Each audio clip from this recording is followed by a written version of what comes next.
vamos a charlar con él de nada, de los temas de economía real, de lo financiero. Me parece que hay varias cosas para analizar. Lo primero tiene que ver, a ver, con la gente, lo que estaban acá, y estamos viendo nosotros, que el tema salarial venía, digamos, muy golpeado. Veíamos lo de comercio, ¿no? De que el gobierno está queriendo que bajen justamente las paritarias. Bueno, mientras tanto van a agarpar lo que acordaron los privados, lógico, pero ahí nos contaba alguien, un amigo acá del chat de Ahora Play, de la comunidad, nos decía, telefónicos nos están pidiendo o nos están ofreciendo el 1%, obviamente, son números que estamos viendo, siguen perdiendo contra la inflación. Y los números que ustedes tienen ahí con Pastrana, con Federico Pastrana, marcan eso, ¿no? Que los salarios siguen, y acá está el dato, perdiendo. A ver, contá vos cómo viene el tema salarios y precios. A ver, lo que venimos es de un periodo raro donde de alguna manera el fin de la desinflación terminó generando caídas del salario real, ¿no? Esto es algo que incluso vos, Claudio, charlaste con Federico un par de Claro, veces y demás, sí, sí. pero nosotros lo que veníamos anticipando es que las negociaciones paritarias venían anticipando un cambio de etapa fuerte, es decir, veníamos si se quiere, de un segundo semestre del 24 virtuoso, donde si bien las paritarias iban negociando con números a la baja, la inflación bajaba más y eso permitía recuperar el salario. Esto se quebró entre finales y principios de este año y de repente ahora lo que estamos es en un momento, digamos, central y de definición respecto de cómo va a seguir esto. Cuando uno empieza a ver las noticias de cómo viene esto hacia adelante, aparece lo que estaban charlando antes, que es la paritaria de comercio como un hito, como una señal muy fuerte respecto de qué es lo que está pensando el gobierno. Y ahí uno lo que ve es que fundamentalmente el gobierno lo que parece haber decidido es que en un programa económico que se volvió excesivamente expansivo por todos lados, el único punto de restricción y el único lugar donde pisa el freno tiene que ver con las paritarias.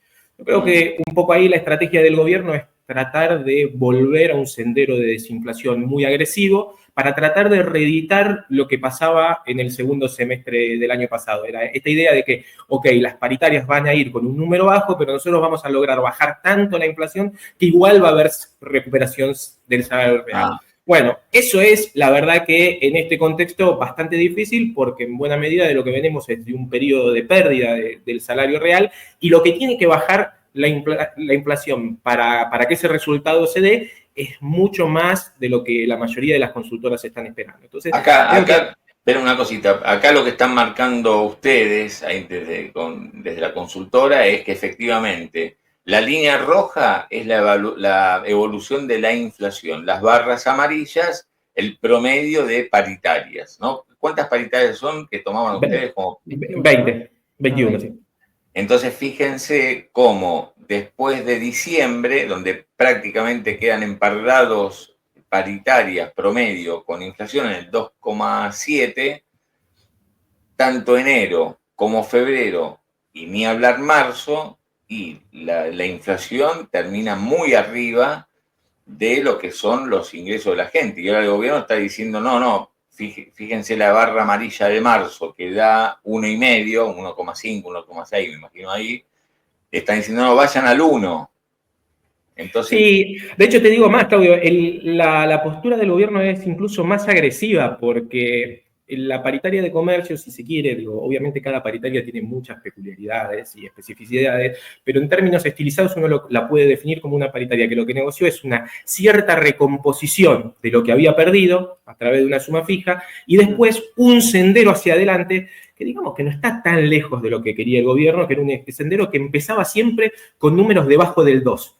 Y eso es lo que de alguna manera el gobierno vino a vetar, donde bueno, uno no sabe si lo que más les molesta es la recomposición hacia atrás, es decir, la lógica de que el gremio esté logrando de alguna manera estabilizar su salario real, porque la pauta hacia adelante, insisto, es una pauta que está por debajo del 2%, ¿no? Entonces, sí. ahí sí hay, me parece como una señal muy fuerte, me parece que el gobierno está tratando de apuntar todos los cañones a tratar de bajar mucho la inflación en estos meses. Creo que un poco también el dato de lo que se hizo respecto de combustibles, del impuesto a los combustibles, de la nafta y demás, también va en eso, en tratar de generar un efecto fuerte de desinflación en estos meses para tratar de reeditar de alguna manera un proceso de recuperación del salario real que naturalmente ya a estos niveles no solo es poco probable, sino que además va a ser muy, digamos, muy pequeño, ¿no? El margen de recuperación es bajo.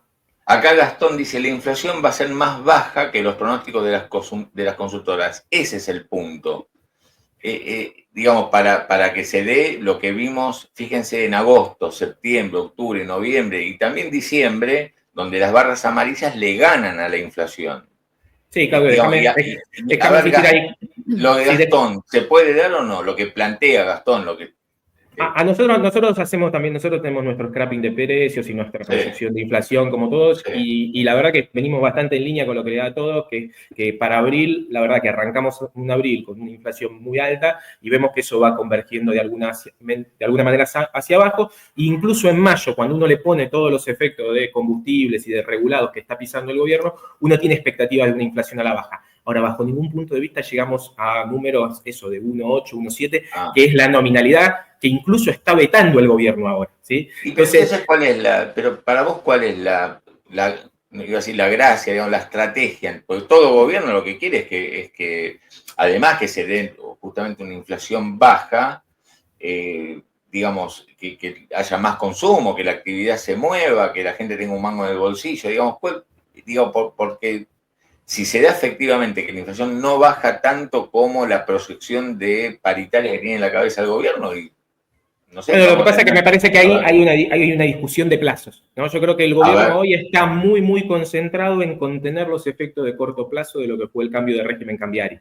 Entonces, la idea es ahora ponerse muy restrictivo, muy estricto en términos de los niveles de las negociaciones, para que una vez que se empiece a bajar la inflación, el salario real pueda recuperar de vuelta con una nominalidad más baja, ¿no? Es como, de alguna manera, acá lo que estamos haciendo, Claudio, es un esfuerzo por tratar de interpretar una posición del gobierno que no está explícita, ¿no? Porque la verdad que la primera sensación es que acá hay un acuerdo que fue el de comercio, que no estaba tan lejos de lo que se venía negociando, incluso con una pauta más o menos acorde, y la reacción del gobierno fue muy agresiva en contra del acuerdo. Entonces, yo creo que lo que más se puede construir es esta idea de que el gobierno está forzando la desinflación al máximo, si se quiere, con la apreciación cambiaria nominal, con las intervenciones sobre precios regulados, incluso con algunas decisiones de convocatoria a supermercados para discutir precios, con la intervención sobre las paritarias para lograr en estos 2 meses una baja muy agresiva que después pueda poner en esto, en la intención de recrear eso que vimos en el segundo semestre. Insisto, nuestra perspectiva de esto es que es muy difícil porque la verdad que la baja que tiene que ocurrir de la inflación es efectivamente muy grande y es difícil pensar que en estas condiciones se puede dar. Pero bueno, es la apuesta del oficialismo. Sí, ¿y vos ves, Pablo, que, por ejemplo, de acá a las elecciones a octubre, vinculándolo con esto que dice Claudio, que nos cuesta entender cómo impacta o pega esto en el humor social, ¿no? Porque obviamente todos los comentarios que nosotros leemos en el chat o cualquiera que hable te dice, la verdad es que veo el numerito que publica el INDEC o el informe estadístico de Cava del 2,3, 2,6, pero a mí no me alcanza, me dicen que el salario en dólares está altísimo, pero las cosas en dólares, Argentina está cara también. Entonces, vos ves como que podría ser un escenario de estos meses de disciplina, pero antes de octubre la idea sería que haya un alivio y un recupero, digamos. Yo tiendo a pensar que esa es la estrategia oficial, pero que es una recuperación que viene de la mano de la desinflación, ¿sí? Porque la prioridad de la política sigue siendo esa. Entonces, va a llegar la recuperación salarial en la medida que se pueda ubicar a la inflación por debajo de las pautas nominales que el gobierno está poniendo sobre los salarios. Esto después, ustedes saben, es complejo, ¿no? En la medida que esto no se dé, después ningún gobierno quiere llegar con caída del salario real a las elecciones. Entonces, uno tampoco puede descartar que si la inflación no baja como el gobierno quiere, de alguna manera afloje su presión sobre las paritarias. O incluso, déjame acá traer una cosa que suele decir mucho Federico y que para mí es muy interesante para entender estas cuestiones y que me parece que hay algo de la paritaria de comercio que también expresa esto. ojo que también está en juego la capacidad del gobierno para imponer sus pautas sobre la paritaria, ¿sí?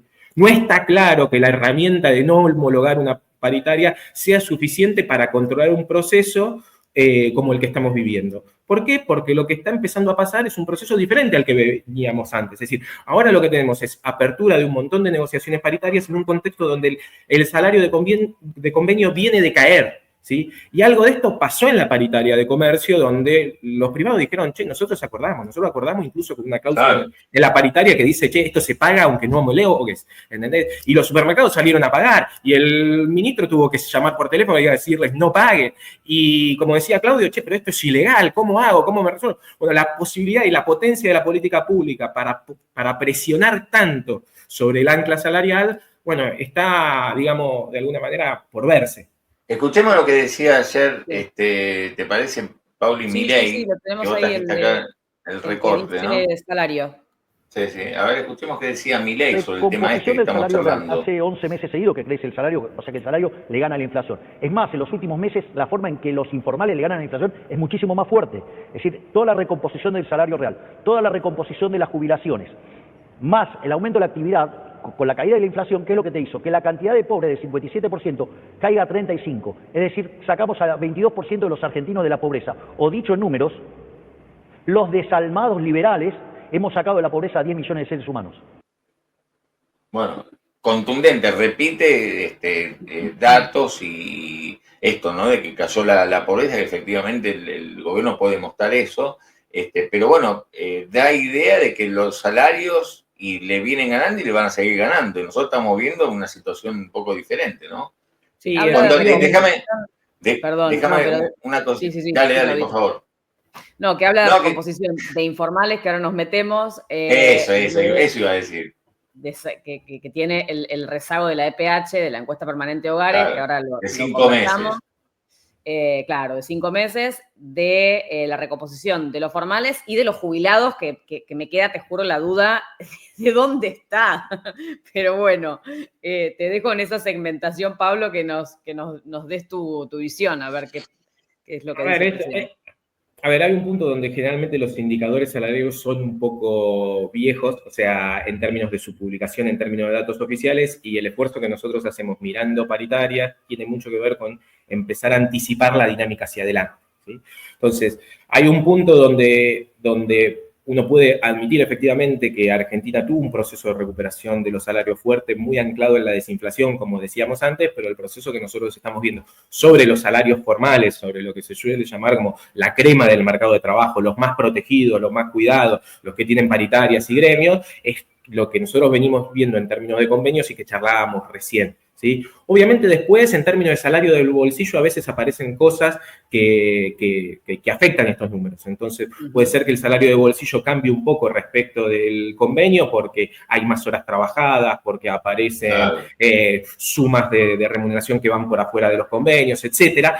Pero a grandes rasgos, la tendencia de la dinámica del mercado de trabajo está dominada por lo que se negocia, sobre todo en el segmento formal, por lo que se negocia en paritarias, y nosotros lo que estamos viendo es lo que charlábamos antes, que es ese estancamiento y esa caída. Después, en el plano de los informales, me parece que es lo que acaba de decir Paula, que es muy contundente. Digo, es un indicador que la verdad que en contexto de alta inflación es muy poco útil, ¿no? O sea, tal como está. Eso, para entenderlo hoy, uno lo tiene que rezagar 5 o 6 meses y empezar a compararlo con esa inflación, porque si no, lo que te queda es un indicador que te está dando cuenta de una nominalidad que ya es vieja, ¿sí? Entonces, no es un buen indicador. Eso no quiere decir que no haya habido recuperación salarial ahí. Lo que digo es que si queremos tener una película de lo que efectivamente está pasando hoy, ese dato no es bueno. Y algo parecido pasa con las jubilaciones, porque las jubilaciones tuvieron una caída muy, muy fuerte al inicio del gobierno, tuvieron una recomposición parcial después de esa caída hacia abril, cuando se renegocia la fórmula y se le da un plus, y después de eso lo que entraron es en una dinámica, si se quiere, dispar entre la mínima y el resto, ¿no? La mínima... Antes que lo digas, antes que lo comentes, por esto es lo que decía Milei ayer sobre el tema de jubilación. O sea, hicimos uno de 7, nos pasamos de vuelta. Hicimos un ajuste más grande que el que necesitábamos. Entonces después empezamos a recomponer partidas sociales, básicamente las partidas sociales y los jubilados, para, digamos, seguir manteniendo el equilibrio fiscal, pero, digamos, dar más contención, digamos, a los sectores más postergados. Lo otro que hicimos fue fue empezar a sanear el balance del Banco Central para dejar de emitir por el Banco Central. Y eso, digamos, que es por lo tanto, la primera fase del programa fue terminar con el déficit fiscal, la segunda fase del programa fue terminar con el cuasi fiscal, es decir, que es cuando terminamos de limpiar los pasivos monetarios del Banco Central. Eso ocurrió a mitad del 2024. Por eso, si vos te fijas, una de las cosas que pasa es que la cantidad de dinero, la base monetaria amplia, está fija desde mediados del año pasado. ¿Qué quiere decir eso? Que como la política monetaria tiene un rezago que oscila entre 18 y 24 meses, se lo cuento a toda tu audiencia, a la audiencia de Georgina, y es, a mitad del año que viene, la inflación en Argentina va a ser historia, va a desaparecer. Eso es así. Puede ser un mes más, un mes menos, Sí, pero estamos hablando del 2026. A mitad del 2026, mes más, mes menos, la inflación argentina va a desaparecer. O sea, va a ir, digamos, va a ir Lo hacia que vas a ir a abajo ver, desde ahora en adelante. va a seguir decreciendo la tasa de inflación, y cuando llegues a la mitad del 26 va a estar rondando en cero. Sí. Y vamos a converger a la inflación internacional. Bueno, esa es la visión de Milei, ¿no? Mezcla el tema jubilados con toda la inflación, lo que estábamos Claro, pero comentando lo que dice es que nosotros. pasaron de rosca el ajuste que hicieron, de 5 a 7 puntos, y como se pasaron de rosca, decidieron tener contemplación con los sectores más vulnerables, qué sé yo, podrán ahí meter tarjeta alimentar, AUH y jubilados. Pero Es fuerte eso, Paula. Yo te juro que no lo había escuchado este audio. Es algo que nosotros venimos diciendo. El gobierno cuando asumió se fue de mambo con el ajuste. Y la expresión más fuerte son los jubilados. A los jubilados le bajaron 33% la jubilación. Le comieron un tercio de la jubilación durante un trimestre, casi un cuatrimestre, y después se dieron cuenta que se habían ido de mambo y le devolvieron 13, 14 puntos. Hoy las jubilaciones están 15% abajo de donde estaban, pero las llevaron 33%. Digo, es lo que acaba de decir el presidente. Efectivamente, eso es lo que nosotros vemos. Ahora, después de eso, la jubilación quedó medio atada al nivel de desinflación. Entonces, vos lo que tenías es que las jubilaciones que no eran la mínima, en la medida que había desinflación, recuperan, en la medida que hay rebrote de la inflación, como pasó en los últimos meses, caen. El resto, la mínima, está más complicada porque tiene un componente que quedó fijo, que es el componente del bono, que se sigue licuando, y eso hace que le ponga una tendencia a la baja casi constante, ¿no? Entonces, ahora, cuando vos pensás los próximos meses, ¿no? No nos podemos ir mucho tiempo porque estamos en medio justamente de la toma de decisiones, de procesos electorales.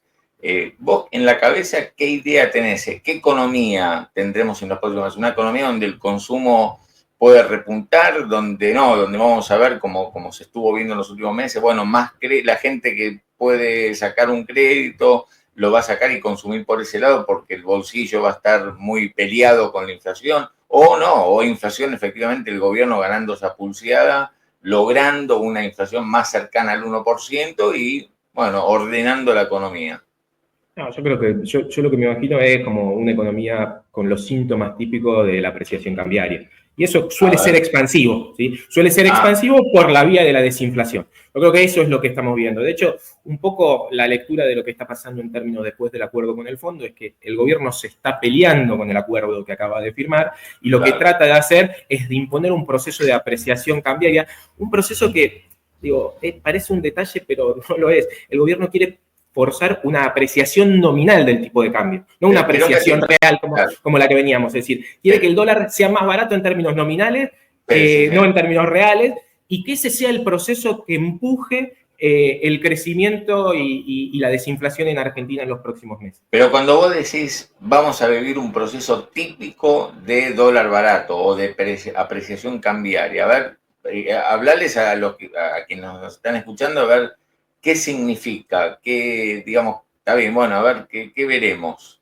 A ver, esto tiene generalmente, como si se quiere, dos efectos de corto plazo. Uno es el beneficio de la desinflación que generalmente trae la baja del dólar, y otro es el abaratamiento de los productos y los servicios importados. Lo que vamos a ver es que, bueno, lo comentaban respecto a los electrodomésticos recién, ¿no? Que son precios muy atados al dólar, que estábamos acostumbrados, si se quiere, con el gobierno anterior, a que incluso siguieran el nivel de la brecha cambiaria. Bueno, vamos a tener algunos productos que van a pasar a ser más baratos, vamos a tener muy probablemente una tendencia de la inflación a caer, ¿sí? Vamos a tener muy probablemente muchísimos gastos en turismo y servicios importados, y efectivamente lo que vamos a tratar, lo que se va a generar es una tensión sobre el sector externo. Y esa es la vía por la cual se va a hacer esto expansivo.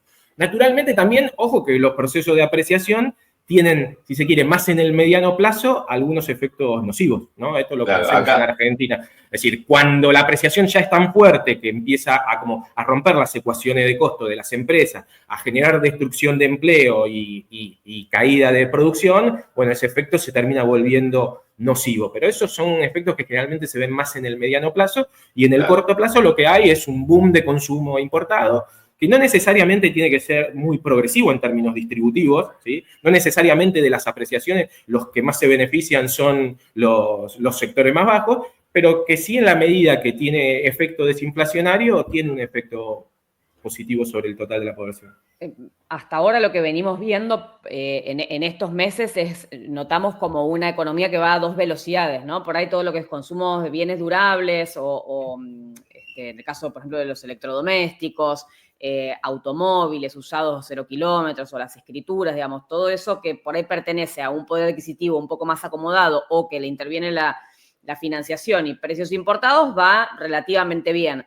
Ahora, lo que es consumo masivo del asalariado formal, informal, que llega como puede, ahí está bastante complicado. O sea, vos ves que, por ejemplo, esta nueva medida de neoblanqueo, de que saquen los dólares del colchón, pueda llegar a ser un aporte para las familias que tienen sus ingresos todos los meses, no llegan, y que saquen eso para consumir. Yo creo que parte de lo que estás contando es como los primeros síntomas de lo que estructuralmente está dejando el modelo económico de Milei y de Caputo, que tiene que ver, sí, con la consolidación de un patrón distributivo más regresivo, ¿sí?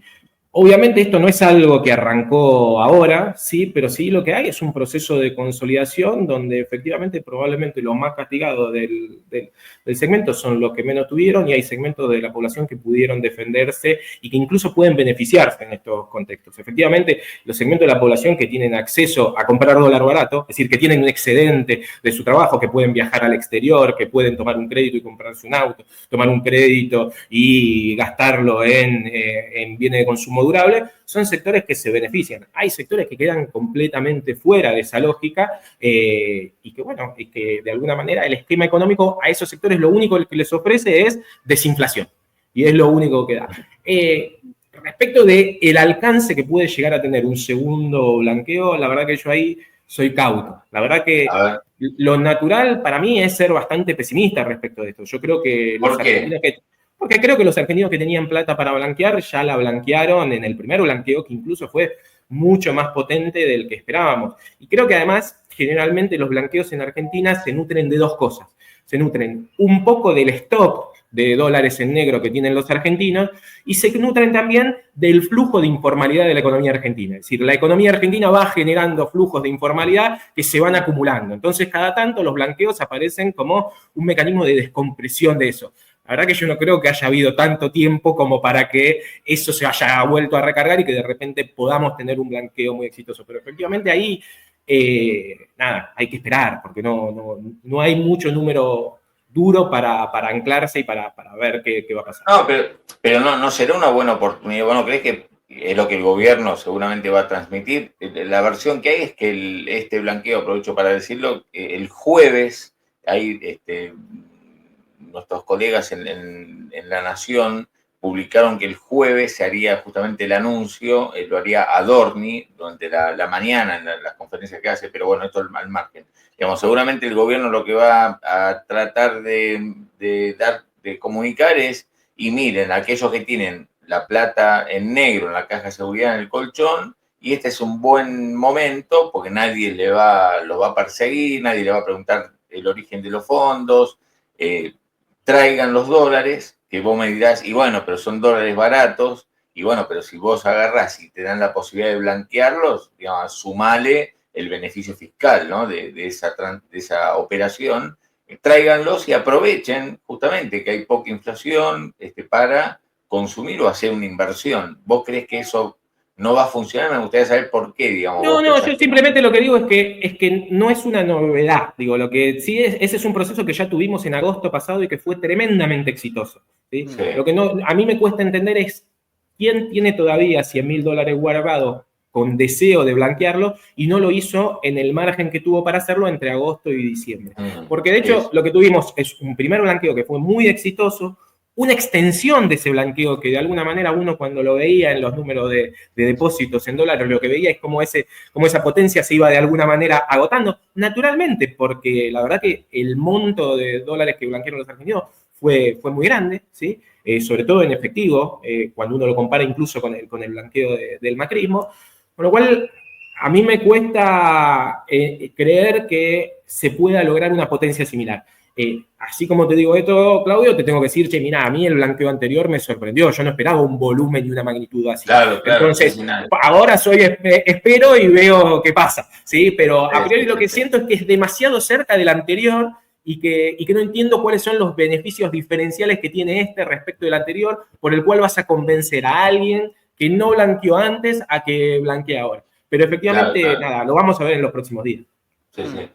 Pauli, ¿que querés sumarte con algo? Sí, no, seguía pensando en esto que decís del blanqueo, que es cierto, o sea, no se ha generado, si uno piensa en la economía informal, que realmente es muy importante, ¿no? Un 40% más o menos, no tengo el número fino, pero que se mueve en la informalidad. Entonces, cada tanto es necesario meter un blanqueo para que efectivamente eso de alguna manera entre en el sistema, que no debería estar fuera del sistema.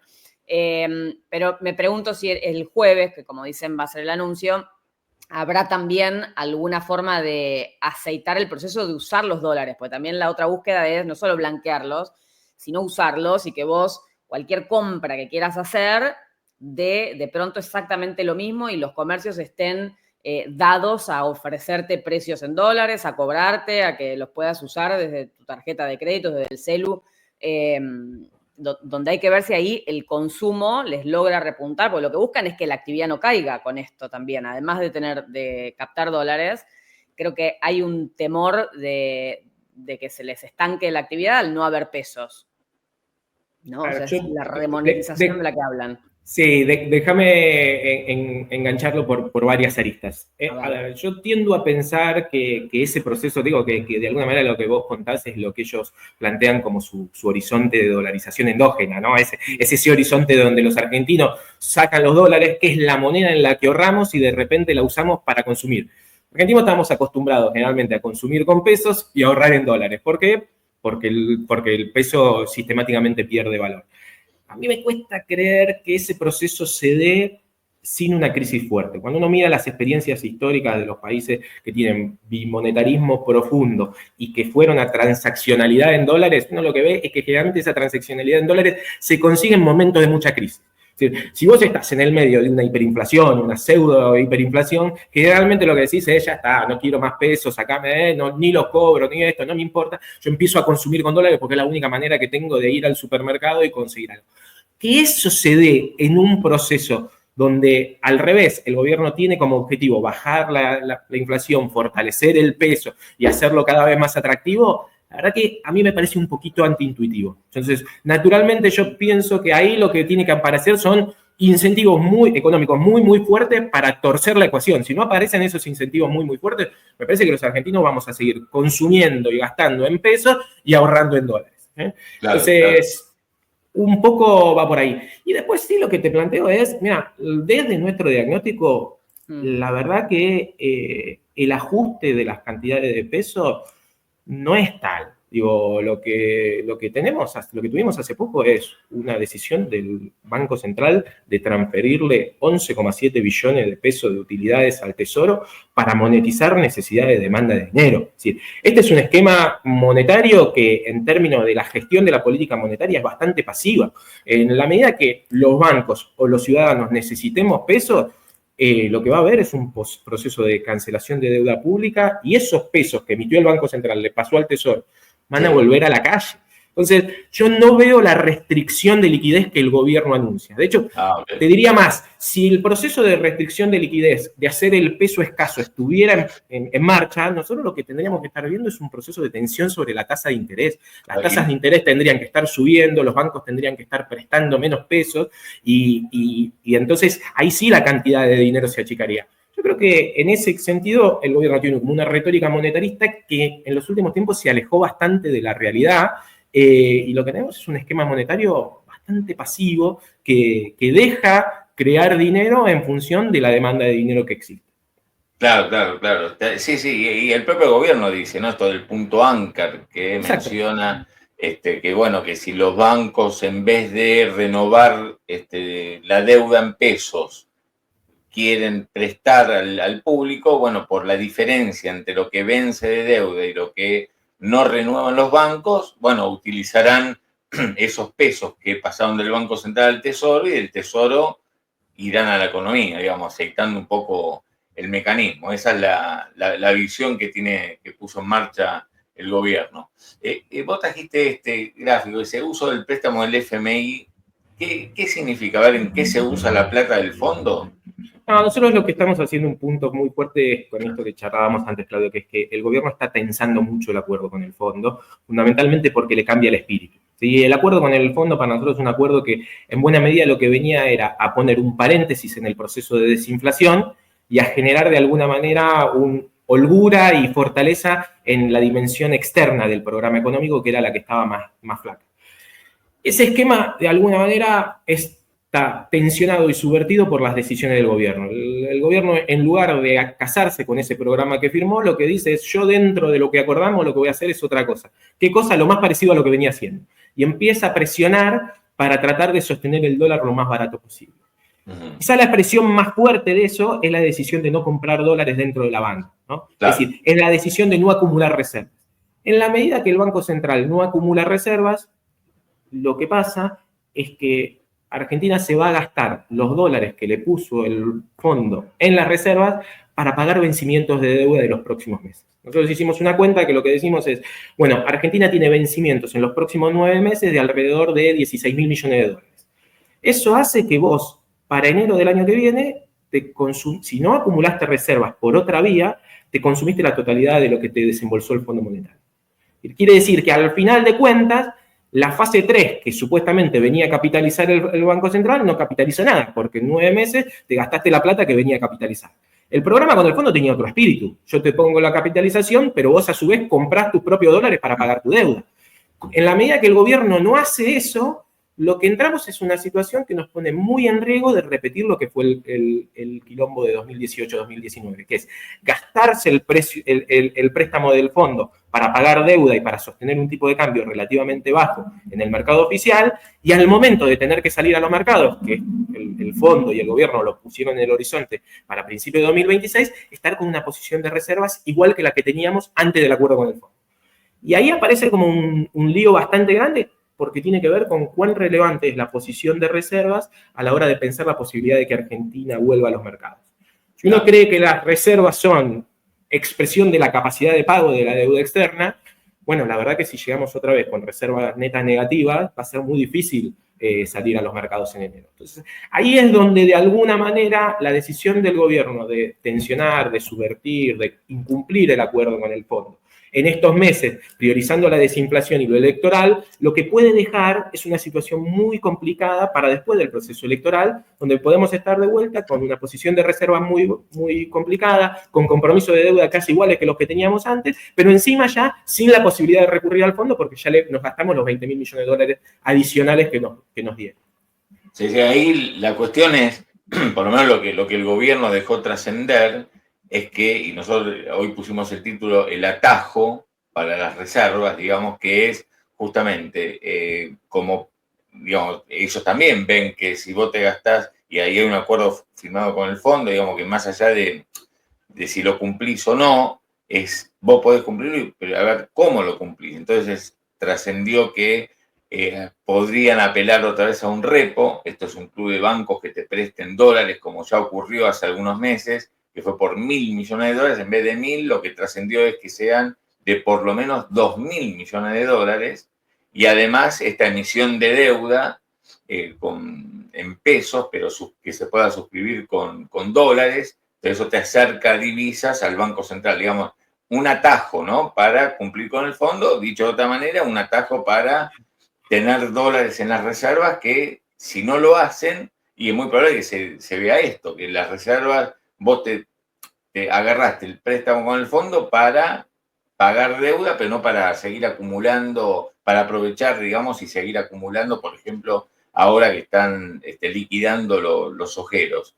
Digamos, y esa vía vos la contemplás o no, esto que el gobierno, como yo le digo, es un atajo. Lo contemplo. Yo creo que lo del repo estaba en agenda. De hecho, los 2.000 millones de dólares del repo con bancos está incluso mencionado en el acuerdo, en el staff report con el fondo. Yo creo que la novedad, que es algo que trajo el gobierno en la medida que empezó a extenderse la crítica respecto de la no acumulación de reservas y la decisión tan extrema del gobierno de decir, yo solo compro dólares en el piso de la banda, que yo insisto con lo que decíamos antes, comprar en el piso de la banda significa que quiere comprar a un precio más barato que lo que compraba cuando tenía el crawl al 1%, es decir, más barato en términos nominal, 990. Es muy extremo, ¿sí? Ahora, como te decía, en la medida que se fue extendiendo esa crítica respecto de los problemas de acumulación de reservas, el gobierno trae la posibilidad a la mesa de conseguir esas reservas con deuda.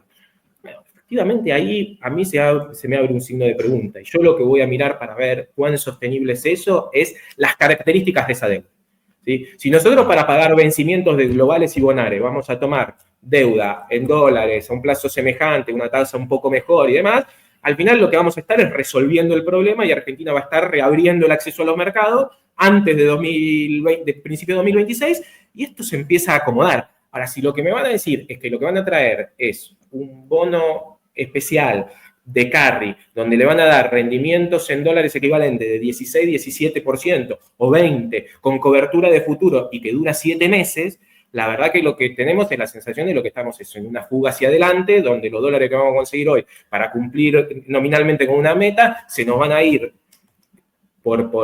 incrementados por los pagos de intereses en 6 meses y vamos a estar en una situación muy compleja. Entonces, yo creo que a esta idea de que van a resolver el problema el problema de las reservas con deuda, hay que prestarle mucha atención respecto de cuáles son los instrumentos de deuda y cuál es la estrategia financiera que tiene esto por detrás. Sí, Pablo, ¿podemos explicar brevemente cómo sería, o más allá de que no esté todavía 100% definido, el funcionamiento, digamos, de este bono? Hace un ratito contábamos un poco con Claudito, pero esta idea de emitir deuda en dólares, ¿no? ¿Cómo sería? Que después se paga, pero que después es en pesos, se devuelve en pesos. A ver, yo digo, en términos estilizados hay que ver cuál es el instrumento, cómo se formaliza y demás, pero hasta donde nosotros podemos saber, lo que hay es la voluntad de ofrecer un bono que de alguna manera cuya tasa de interés se acomode a la nominalidad de la economía argentina. Es decir, que pague intereses que estén más cerca del 30 y pico, 40% anual en pesos y ofrecer a esos títulos la posibilidad de que se suscriban en dólares, ¿no? Para que el gobierno recaude dólares emitiendo esos títulos. Ahora, para hacer esos títulos atractivos, es decir, esos títulos son títulos que en el esquema cambiario actual pueden tener mucho riesgo, porque vos lo que te puede pasar es que te compraste un título en pesos para invertir y llevarte el 30% en pesos, pero si en el medio hay una devaluación muy grande, podés terminar en dólares perdiendo, ¿sí? Y como van a ser títulos suscribibles en dólares, fundamentalmente lo que tienen por detrás es el monitoreo de la rentabilidad en dólares, deberían estar acompañados por alguna forma de seguro de cambio que le garantice al inversor que al final de la ecuación va a sacar más dólares que los que puso, ¿sí? O sea, que tenga alguna cobertura cambiaria. Exacto, y eso es lo que vimos de alguna manera el 7 y el 8 de mayo en el mercado de futuro, que de repente lo que apareció son intervenciones muy, muy fuertes en los mercados de futuros, sobre todo en plazos poco tradicionales, como es el plazo de diciembre, ¿sí? Y ahí estamos. Eso estos son los precios, ¿sí? Lo que se ve. A ver, explica esto, así la gente puede entender. ¿Qué tiene que ver esta supuesta intervención? Vos, de hecho, lo pones ahí entre signos de preguntas, pero bueno, como no hay nada oficial... Sí, tenemos que esperar a que salgan los datos oficiales para confirmarlo, pero el patrón... Pará, un cachito. Explícale, Pablo, a todos qué tiene que ver esta supuesta intervención en el mercado de futuros con lo que vos venís contando, que es, bueno, baja del dólar nominal en el mercado spot, en el mercado de contado, con la posibilidad de suscribir nueva deuda. Esto que está, a ver, ¿qué tiene que ver una cosa con la otra? Contale. Voy muy atrás, ténganme paciencia, pero a grandes rasgos lo que estamos viendo es, si se quiere en términos estilizados, es a este precio del dólar a la Argentina no le sobran los dólares, más bien le faltan. Como le faltan dólares, el gobierno necesita que entren dólares financieros. Claro, nosotros veníamos de un proceso, que era el que teníamos antes del acuerdo con el fondo, donde Argentina tenía un crawling peg, o como se le decía coloquialmente, una tablita. ¿Sí? Esa tablita da mucha certeza respecto del precio del dólar. Entonces, era muy fácil hacer carry trade. ¿Por qué? Porque la verdad que el gobierno venía garantizando la estabilidad del tipo de cambio. Cuando se cambia de régimen cambiario y pasamos a una flotación entre bandas que son muy amplias, esa certeza sobre el precio del dólar desaparece.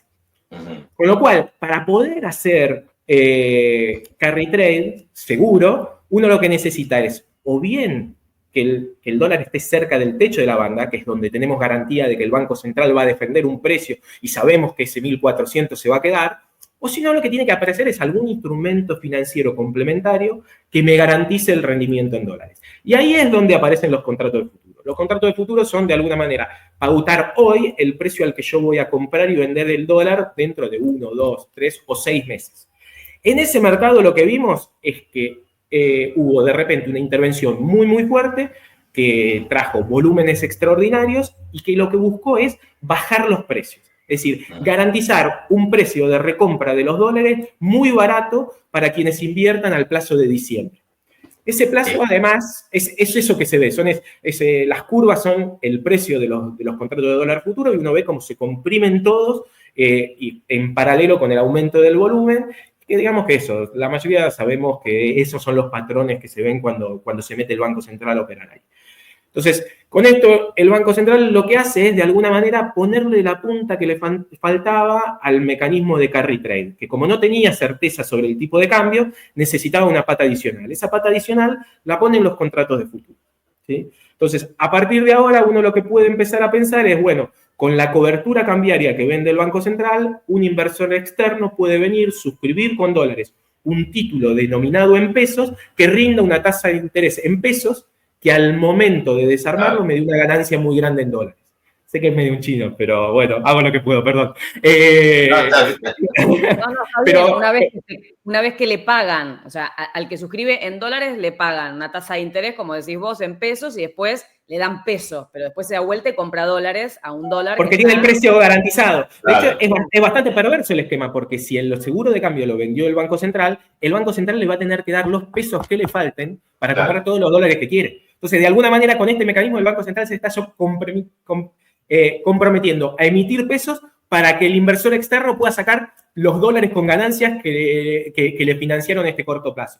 Y acá viene lo que charlábamos recién entre los tres. Entonces, para mí contarme que esto es una solución, contame que esto es una colocación de deuda que tiene un plazo y una tasa más o menos razonable y que efectivamente lo que estamos es resolviendo el problema de aislamiento financiero de la economía argentina. Ahora, si lo que estamos haciendo es alquilar reserva por 5 meses a un precio carísimo para que después nos corran, y la verdad que es un proceso bastante insostenible, es un proceso que vimos y que es un proceso que no solo tiene los riesgos tradicionales de la apreciación cambiaria, sino que en este caso tiene los riesgos que tenía en 2018-2019, que es fumarnos un crédito del Fondo Monetario otra vez y quedar mucho más complicados hacia adelante. Ahora te hago una pregunta. Caputo, que ya la vivió, digamos, en el 17-18 y sabe, digamos, que la cosa tiene sus riesgos, ¿vos pensás que puede esta vez, digamos, salir bien? Porque el gobierno lo que está poniendo sobre la mesa son las cuentas fiscales, la cuestión monetaria, que acá dijimos, digamos, cuál podía ser